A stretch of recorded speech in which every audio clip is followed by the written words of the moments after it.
I note that a quorum is not present, but Mr. Zuckerman is here, and I am here. And you're all here. Mr. Warren, are there any members of the public who are registered and wishing to speak? There are none. If there are none, then we have the minutes of the October 22nd Safety Committee meeting. May I have a motion to approve? I'll second.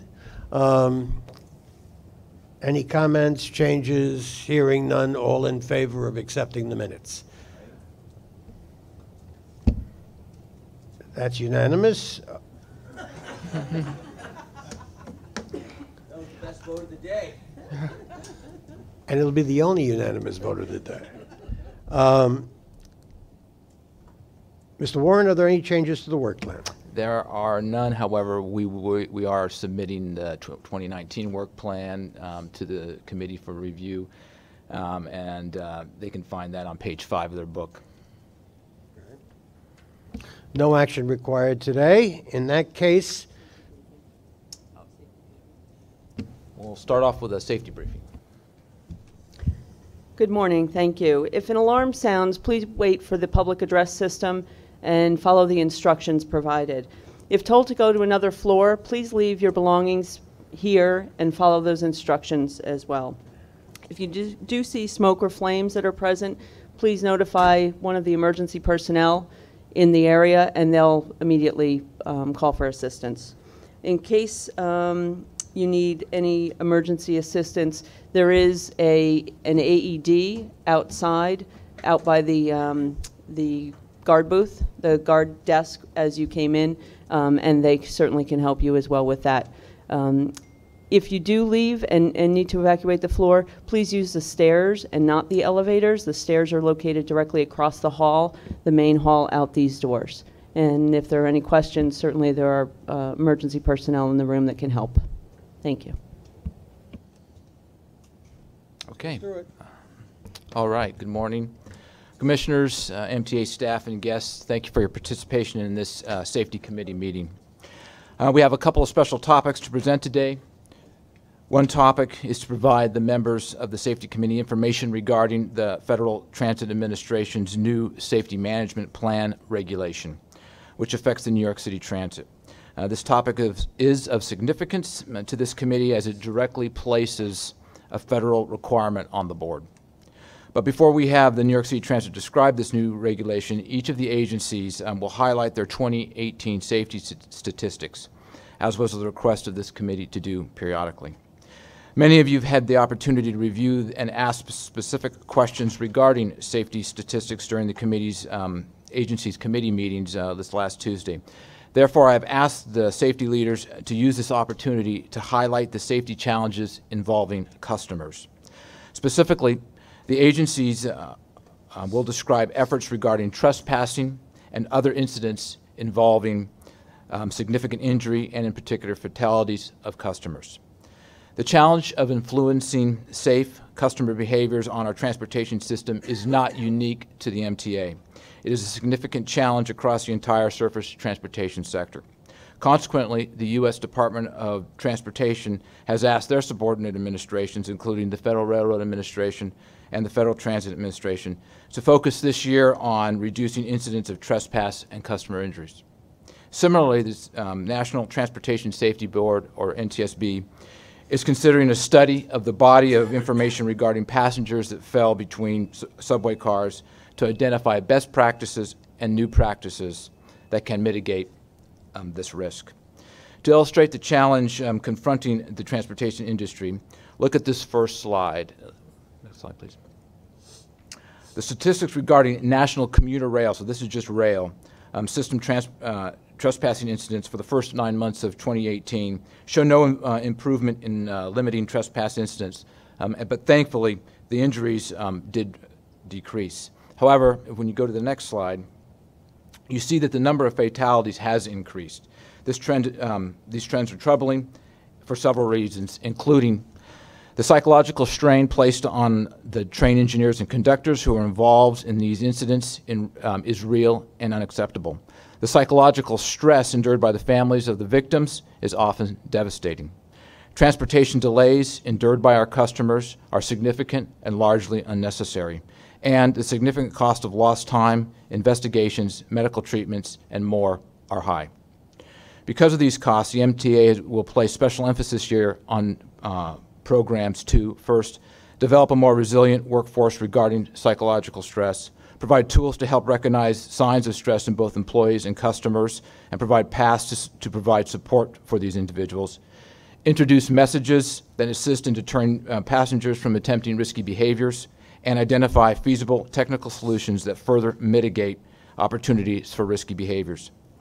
Now, while the risk mitigation programs that the safety officers from the agencies will present next are planned and in many cases already being placed into action, we will continue to search and employ more cost-effective actions to combat the human and fiscal costs associated with incidents involving customers throughout this year. If there are no questions at this point, yeah. I want to know questions. All right. This is an easy one. Okay. The term trespassing, are you referring to people on foot, people in vehicles, people on rights-of-way? In this particular case, it's people on foot. It's not grade crossing incidents. That's a separate category. Otherwise, It's includes people everything on else. rights-of-way. Correct. That's correct. And that's commuter rail and transit and intercity rail? This particular slide is just commuter rail, but transit has the same statistics. I just don't have them from the Federal Transit Administration, but they're of similar ilk. Thanks. Put on your mic, please. Can you go back one slide, please? Thank you. All right, so the 34, so I was still confused by the math here. Yeah. 154 incidents, 122 fatalities, I'm doing 2018, Yeah. and then 34 injuries. So that leads to 156 if you add the two together, unless there was someone had a fatality and then, if someone had an injury and then they later died, I guess. Yeah. Awful, you know. I'm not trying to make light of it, but it just seems like the stats seem almost surprising that injuries go down and fatalities go up. So I don't know how to square that, and they don't add up either, but that's a different problem. Yeah, so I'll double check the math there, and thanks for pointing that out. I think the challenge is twofold. One is often the people who go on the tracks are trying to commit suicide, so they're not trying to just get injured. And a lot of effort has been put in already to try to influence folks to not walk on tracks, go on, cross illegally, et cetera, or do any horseplay or things that are risky around platforms, et cetera. That being said, they still occur. Right. So there's. But this says 100% of those who the way we're tracking it, Yeah. 100% of those who trespass are either injured or die. No, yeah, so they're counting, in this particular case, they're counting incidents where one of the two occurred, because there are tons and tons and tons Right. of incidents on our Understood. right-of-way Okay. that don't get recorded. Got it. Right. Thank you. Yeah. Okay, so with that, I'll go to Long Island Railroad and Lori Ebbinghaus. Good morning. So on Monday, Tuesday, this week's throwing me off a little bit. Tuesday, we had the opportunity to dive into some of our statistics. So I'm going to go right into, if there's no questions, into our experience with trespassers at the Long Island Railroad. Tragically, we average approximately 20 incidents a year, the majority of which do result in fatal injuries.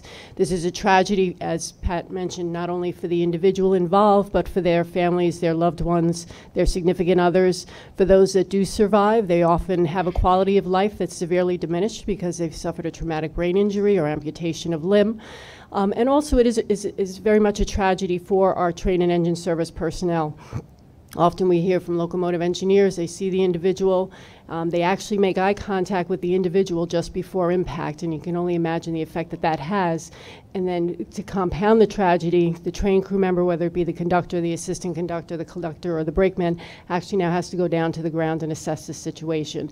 So this is something that we take very seriously. It has an impact, obviously, on service and such, but the level of tragedy that's involved here for all involved is something that is very significant for us.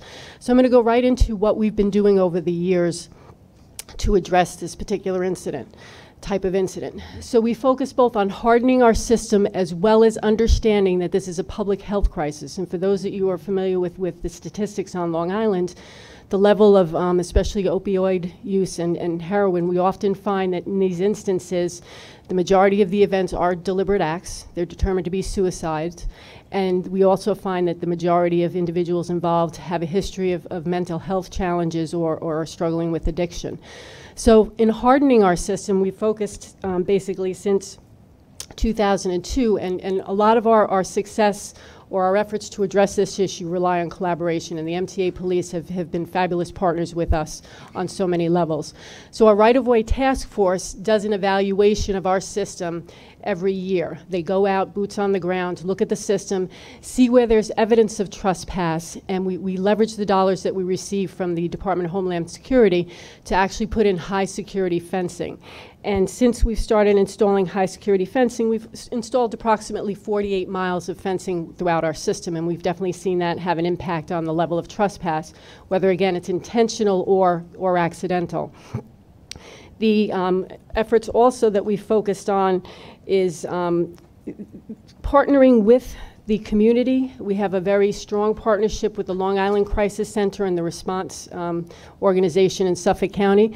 We actually pay for a dedicated hotline, which you'll see focused, highlighted on the poster up there, that 1-877-TALK-TO-US. The benefits of that partnership is that it's a direct line on our posters that goes to trained counselors that can intervene and talk to an individual.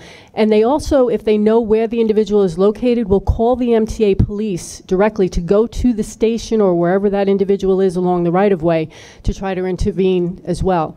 So it's been a very successful partnership for us. They had, in 2018, 146 calls. In 2017, 282. The height of our efforts with them, in 2015, they actually fielded 417 calls. So in addition to hardening our system, we're very conscious of being good members of the community and helping to address some of the public health issues that exist on Long Island. Every year during September, which is Suicide Awareness Prevention Month, we work with the Long Island Crisis Center, the New York State Office of Mental Health and Response to come up with campaigns. We actually do a seed drop and do a targeted outreach in September to highlight the resources that are available. So it's very much, as we've talked about, a tragedy. We are very conscious of doing the media outreach and trying to partner with the communities to address these issues as well as harden our system. And I'd be happy to answer any questions that you may have. Lori, do you involve schools in this campaign? So we do our TRACS program, which again is a partnership with MTA Police, and we do focus, and you'll see on the right-hand side, that actually is an MTA police officer that helped us with this campaign. So we do talk about the hazards of trespassing along the right-of-way and also the legal implications of doing that as well. So through our TRACS program, we do extensive outreach with schools and community groups across the spectrum. If you've got a location that is a repeat problem location, do you look to harden that location in any way? So we actually worked with Strategic Investments to create a GIS mapping of incidents across our system for the last 5 years. And there doesn't appear to be a pattern of the incidents. However, through the right-of-way task force efforts, we do see locations where there tends to be, and we also get reports from locomotive engineers, which we investigate also. And that's where we'll focus our efforts on hardening as well as education. So we'll try to see if we can leverage funding for high-security fencing or some type of fencing there, as well as do a targeted outreach to whatever the community groups are. Mr. Zuckerman. Thank you, sir. The notion of fencing is a really interesting one. It's expensive. We have I assume hundreds of miles of potential places to fence, and we are capital constrained and focus constrained in many ways. And yet you raise a really interesting question, because I don't know how we came to choose those 40 or 50 miles, but I raised the question as we are going to get started at some point on discussing the 2020 to 2024 capital plan, and I wonder if this august body under Pat's leadership would recommend a wider and more expansive use of fencing at select locations to protect people from essentially themselves. And I don't know if what the what the cost-benefit analysis of that is, nor the feasibility, but I wonder if it's worthy of this group and, Pat, your leadership to investigate that. May I just so since 2007, we've been using an algorithm that assigns a category of risk to certain types of events.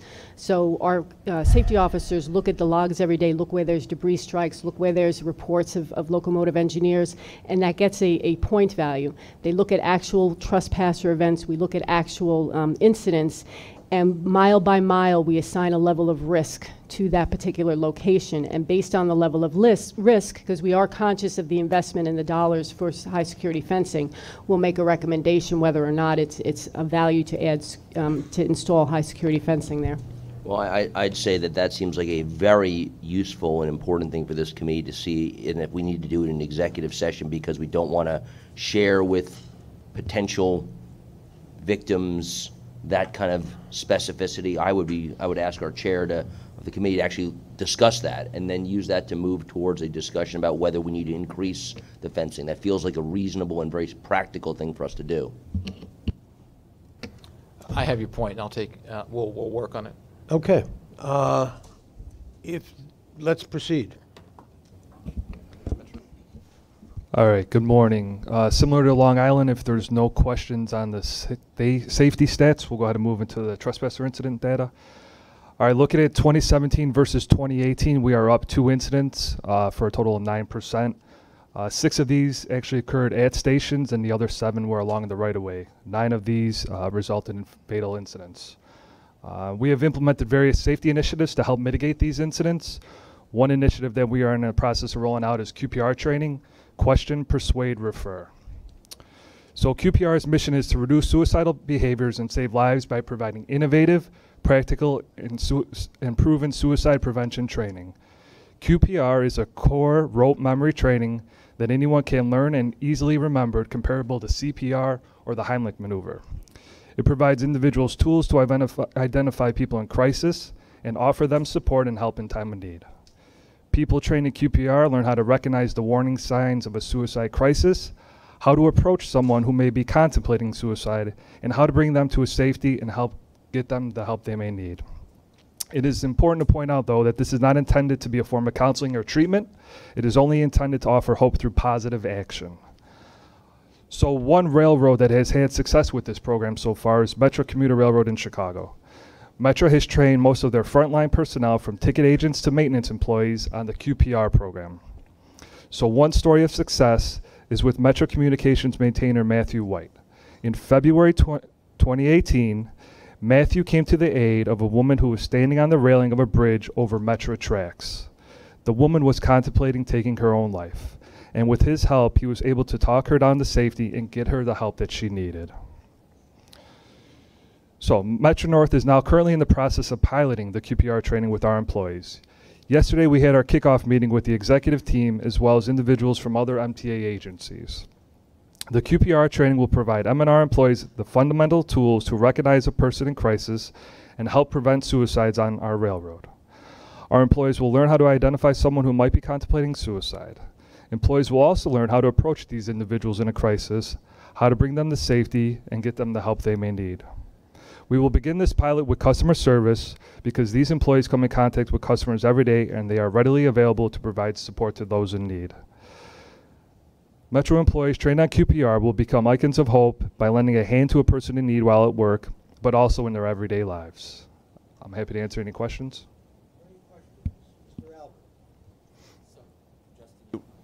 You raised an interesting issue in the Metro example. This was an individual who was on a bridge over the tracks. Do we have a breakdown of right-of-way versus bridge over our tracks in terms of attempted suicides or that kind of right-of-way intrusion? So for us, we haven't had any suicides off a bridge. Ours are typically right-of-way or a station. But if there was one over a bridge, we would have those statistics. Yeah, we know where every incident occurs, and we certainly could wrap those up. All right, thank you. Is there anyone else? Thank you. Okay, hello, good morning. I'm going to go right to our overall safety statistics. As you can see from the statistics, there's been a slight rise in employee lost time accidents, as well as with bus and subway customer accident rates also. In all cases, these were mostly due to slip, trip, and fall incidents. With that in mind, the Office of System Safety has convened a cross-departmental task force who is developing a reference guide to help field supervision identify and document specific root causes as opposed to just putting it down as inattentiveness. The reduction in derailments can be attributed to the success of ultrasonic testing program and identification of broken rails prior to experiencing a catastrophic failure. This installation of continuous welded rail and the reduction of rail joints has also had a positive impact. All right, moving to CWI, or what we call contact with an individual, which is when a customer comes into contact with a moving train. As noted in the chart, although the number of incidents in 2018 is slightly higher than in 2017, the number of fatalities had a significant increase. The most noticeable increase has been that individuals who have been struck outside of station limits, which was actually 24 as opposed to 7. Also, in the month of December, there was a number of fatalities related to individuals between subway cars. We actually had 4 fatalities in December for a total of 7 for the year. In response to this, we began an aggressive campaign informing customers of the dangers of riding in between cars. Digital displays in stations now show the number of fatalities associated with this type of incident in 2018. We also have announcements being made both on trains and within stations, reminding customers as to these dangers. We've also designed a new decal, which we showed on Tuesday, being placed on car indoors to inform customers that they don't belong there. Now I will turn over the presentation to Benny Serrano to discuss the communication initiatives that buses has implemented to deal with collisions with either pedestrians or bicycles. And then we'll take questions after. Good morning to all. As part of our commitment to improving the safety of our customers, employees, and public, we have been conducting Vision Zero training since 2014. Since launching our Vision Zero original training, we have cycled all 12,000 plus of our bus operators through the first 3 phases of this program. Each iteration of the training highlights the most recent challenges and trends using current videos of actual accidents and near misses and gives bus operators an opportunity to participate in lively discussions with their peers. We are currently developing Vision 04 training scheduled for launch in the spring of 2019, which will incorporate our new bus technologies. With more than 10,000 check rides conducted in 2018, our Under Check Ride program remains an essential component of our safety strategies. Our goal is to engage with bus operators at the end of every ride, provide positive feedback, and highlight the areas where they can improve. Our random undercover check ride program is evolving with the shifted focus from lagging indicators to leading indicators to allow us to monitor bus operators' performance and proactively coach them as needed. We are also leveraging the success of Vision Zero training by expanding communications through various other streams. We keep our safety messages fresh by conducting monthly shop gates meetings between our road operations personnel, our divisional management, the safety and training department, and all of our union partners. Our seasonal messaging has been a key part of our expansion. These seasonal messages highlight the importance of heightened vigilance on the road with shorter daylight hours and increased chances of adverse driving conditions due to inclement weather. To ensure the consistency of our outreach, we've also updated our internal digital messaging channel known as our FYI network to increase awareness of recent trends among employees across all of our locations and all of our depots. Any questions? Questions? Mr. Pally. You had indicated that there was a significant increase in one type of, or one location in relation to trespassing. Any ideas as to why? And, well, I'll start with the question with that. Any idea as to why? Yeah. You know, looking at that number, especially from outside of the station, you know, a lot of times we have people who maybe they've had a little too much drink and, you know, sometimes they're looking the wrong way, train hits them, that does happen. But I do firmly believe that because there is more homeless in the system and they're utilizing different areas in the system, sometimes they're looking for warmth, sometimes they're looking for shelter, I will tell you that we utilize a thing called LIDS, laser intrusion detection. A lot of times when we see this in our command center, we'll actually call the police to go. What you do see is people go down the right of way, and within 5 minutes they're back out, and we kind of assume what they're doing, before they come in there. But it just shows that, people can get in there, and I think the more people that you have looking for some sort of shelter, that presents a problem in itself. Well, that was going to be my next question, is how do they access Yeah. those areas away? I mean, I can understand how they access the station area, obviously, but how do they access the non-station areas, and how far from the station do they tend to be? Well, it can be inside right off of the station, so it's not in the station area. It can be off to the side, north to south. Right. But sometimes it's down a little bit further. Do we have the exact footage, or, I wouldn't be able to tell you. I'd have to get back to you on that. But I know that we've had instances where people have been out there, they've been trying to find shelter, and they end up on the roadway, and that becomes tragic. It really does. Okay. Yeah, have you studied how many of these trespasser incidences are like urine related? Is there you got a task force on that or something? Offhand, I don't. We do see it. Sometimes you can have a trespass event that there is no contact with an individual, and we do see people that do use our system sometimes as a restroom. And, we don't really have anything really empirical on that, probably more anecdotally from what we're seeing from like our laser detection or from our cameras. Well, so, you can do it not only anecdotally, but olfactorily too. I mean, you can tell it's going on. And I suggest, I know a lot of stuff I say here sounds glib and I'm trying to be funny, but I'm not really trying to be funny. I do think that that's a serious element of what you're experiencing. And I do think, I know that it's very hard to find a bathroom on the transit authority, from personal experience as an aging man. It's very hard to find a bathroom on the transit authority. So, and I know it's expensive for you to maintain the bathrooms on the transit authority for these very same reasons. A lot of the homeless people, mental illness, I know that it's a very difficult thing. But this seems to me to be another expense of not having a bathroom open for people to use. And occasionally you're going to kill somebody. And, I do think that it seems kind of a, it seems if it could be worse, sadder than suicide, I think maybe this is sadder than suicide. I don't know. May I just comment, please? So I agree with you, Commissioner. And what we're trying to do, well, not just trying, what we are doing at Transit is making much better use of data. So rather than trying to tackle everything through anecdote or through a reactive response. So something happens here, so we're going to apply some pressure there, or going to apply some focus. We're putting a lot of effort across the piece in performance and in safety to looking at data-driven, intelligence-led deployment. So although the instances of people accessing the track are random and to a certain extent, but also random in the reasons, because in some cases it's urinating, in some cases it's people are drunk, in some cases they can't be bothered to wait for a train, so they cross the platform. In some cases it's someone with mental illness who's just for whatever reason wants to wander around on the track. We're plotting those to see where they occur, so that at the very least we can have interventions at the most problematic locations. I mean, I hope that gives you some assurance.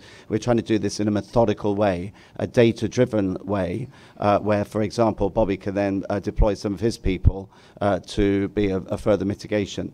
You could put restrooms in at those particular locations, but that would presuppose the person would use it, and also that's the only reason they're going down on the track. So we will keep on this data-driven, intelligence-led approach to tackle this pretty prevalent problem here in my experience. That's a sensible and good way to approach it, President Byford. I appreciate that, and we'll appreciate hearing more about that. Mr. Albert. While these instances that people are describing here are disturbing, and we don't want to see anyone lose their life, and there ought to be bathrooms that can be made safe and accessible to everybody, there is the other issue, which is a nagging one, which is what if somebody wanders into the tracks and means thus us and the system harm? And that's why we need that tunnel intrusion system we've been talking about for years. Not only would it alert you of that, but it would alert you if there's an unfortunate homeless person in there as well who needs help. And I just hope we're moving speedily towards getting that installed. I mean, we talked about that 20 years ago, and it's still not there. Mr. Warren, perhaps you'll be able to give this committee at some point an update on where we are in proof of concept and testing, all of that. Glad to. Thank you. Anyone else? Okay, please proceed. Bridges and tunnels, please. Okay, good morning, everybody. Just want to reiterate some of our statistics from Tuesday. Total collision rates have dropped comparing 18 to 17, roughly 18%, and we're keeping a very close eye on our collision with injuries, and we're going to continue with our strategies for continuous improvement process. So this is an absolute goal of bridges and tunnels to make sure we can keep reducing these rates as low as possible. I'd like to talk a little bit about the lost time IOD rate because it's something that jumps out of the page. The lost time IOD rate is not necessarily related to the number of new lost time incidences that we've received. As discussed a little bit on Tuesday, our population number of hours have actually dropped roughly 50,000 hours, and the percent or the population that's associated with those hours that drop were not significant contributors to the overall IOD count. So as the denominator goes down, the numerator goes up.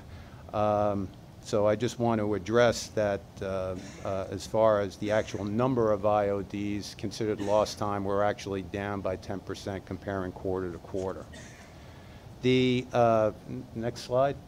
So as far as trespasses as it relates to bridges and tunnels, the definition of trespass, if you're crossing our facilities, either walking or cycling, using an unauthorized mode of transportation to try to get from point A to point B, that's considered a trespass.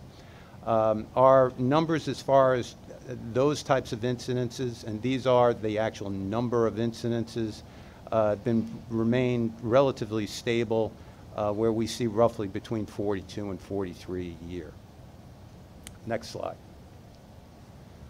As far as suicide and suicide attempts, we've had, over the past 3 years, 22 successful interdictions from our law enforcement community that has prevented a suicide from occurring. We've had a total of 14 suicides over the past 3 years. And I will talk a little bit about the controls that we have in place so that we can prevent both trespasses and suicide attempts. So we have our law enforcement community, which conducts patrols. There's consistent enforcement present on all our facilities. We have camera surveillance, which covers the length of all of our properties. So we were able to surveil comprehensively throughout our facilities. And as far as suicide prevention, we have dedicated hotline phones on our bridges, as well as signage, which speaks to life is worth living. And one of the things that we've been working on, I've been working with Ann and Columbia University, as well as New York City Department of Health, is to look at this from a strategic standpoint. Do these hotlines actually make sense in our environments in the day of cell phone usage? Am I actually going to stop a car to pick up a hotline to try to get help from the individual that's on the other end of that phone? So we're utilizing the mental health experiences of those experts to try to come up with a strategy and whether or not this strategy makes sense.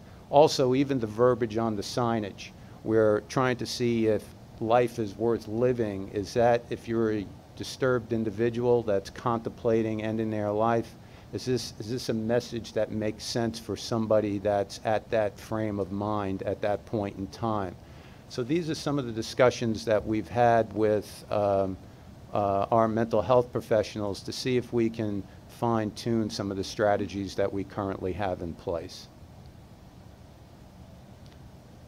Unless there's any questions.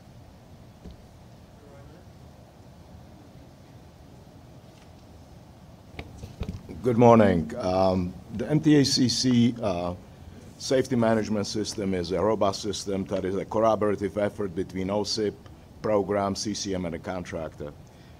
In order to speed up the time a little bit, we have 10 active contracts with numerous subcontractors, too numerous to mention, serving those primes.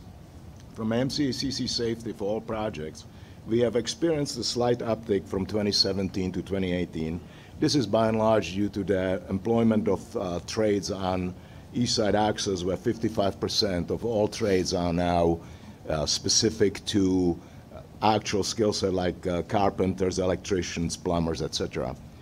They have slightly different behavior patterns than the prime, and those present more of a challenge to us from a perspective of management. We have successfully implemented, next slide please. We have successfully implemented focused hazard categories oversight, and you can see that in the areas of housekeeping, fall protection, equipmental tool safety, and ladder safety, there has been a steady increase from 2016 through to 2018. With the ongoing work that is going on East Side Access, we are focusing for 2019 on electrical safety and FPA 70E compliance, PPE, lockout and tagout, and mainly conversion from rubber tire to high rail conveyance that will represent work from work trains, work off platforms, and material handling.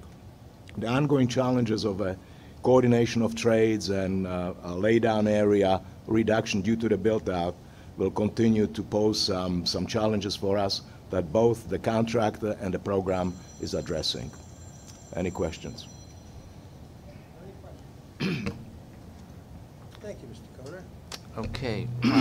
Our second topic today involves requirements from the Federal Transit Administration's new safety management plan. So I'm going to ask Bobby Deal to give a short brief on that. I'm going to give it a real brief overview on this.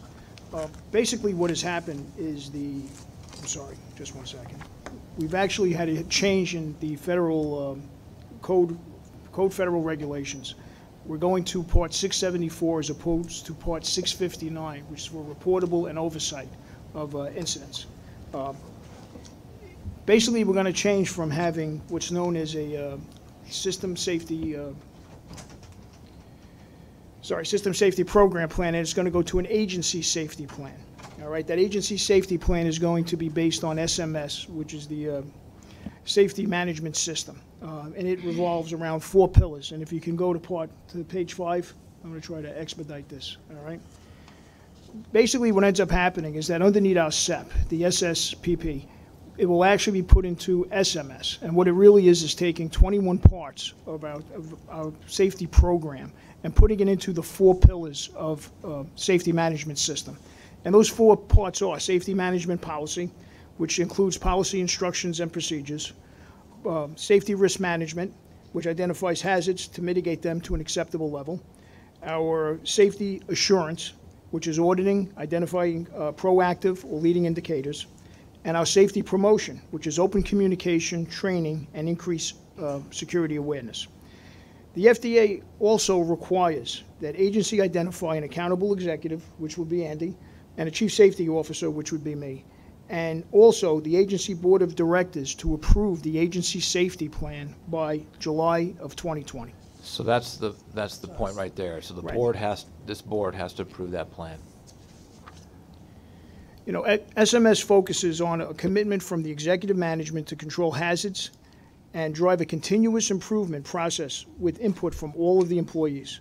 An emphasis on a non-punitive reporting safety culture, which is why we developed the safety call line, which can be done anonymously or by identified people.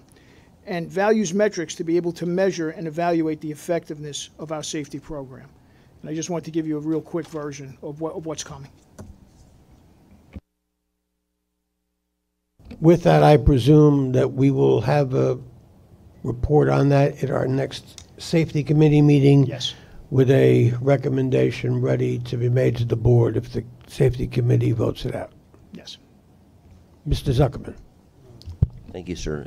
Pat, I thought your predecessor actually implemented SMS as our approach. So the question is, how far is, sir, Bobby, can you go back one slide, please? Yeah. Thank you. How far are we from this ASP? How far is our SMS away from this ASP? Seems like we have all those pieces. So yeah, exactly. Yeah. So short answer is yes, all the agencies are basically using this paradigm right now. Some of it's more formal than others. But we wanted to highlight in this particular instance this regulation, this requirement from the Federal Transit Administration that is different than what's going on with the other agencies right now, and its impact on the board.